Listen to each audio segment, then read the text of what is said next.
बेटा आज हम डिस्कशन करेंगे डिफिनेशन ऑफ गुड्स। गुड्स को डिफाइन किया गया है CGST एक्ट एक्ट 2017 के सेक्शन 2 क्लॉज 52। ठीक,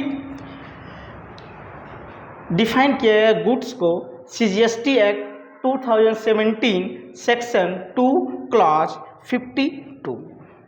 देखते हैं डिफिनेशन क्या कह रही है गुड्स की। Goods means every kind of movable property. क्या? Movable property.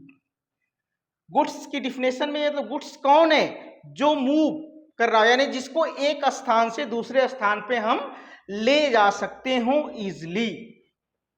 Goods means every kind of movable property other than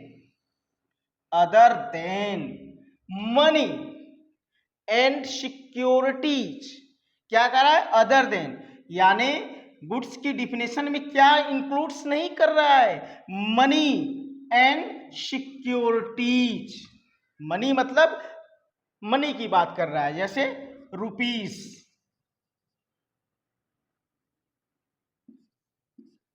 dollar, pounds, इन सब की बात कर रहा है, यानी मनी की बात कर रहा है।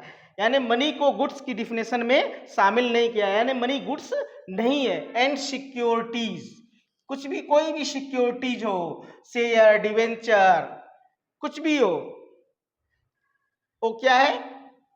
गुड्स की डिफिनेशन में वो फॉल नहीं करता है।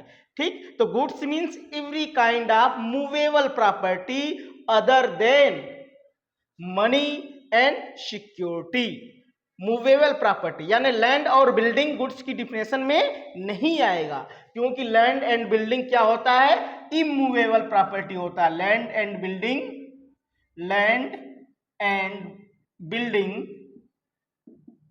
बिल्डिंग इमूवेबल प्रॉपर्टी में आता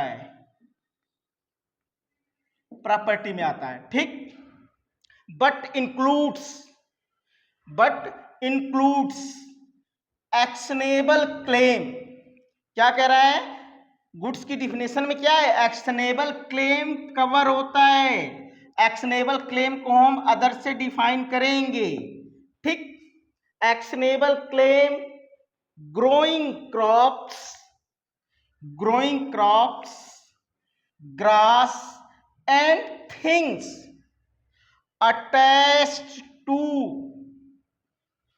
or farming part of land। वो कौन सी ग्रोइंग क्रॉप्स? ग्रास, जो कि क्या है? जमीन से लगी हुई है और जिसके सेल होने का एग्रीमेंट हो गया है। Which are agreed to be severed before. Severed यानी उसकी कटाई की जानी है बिफोर सप्लाई के पहले और under a contract of supply.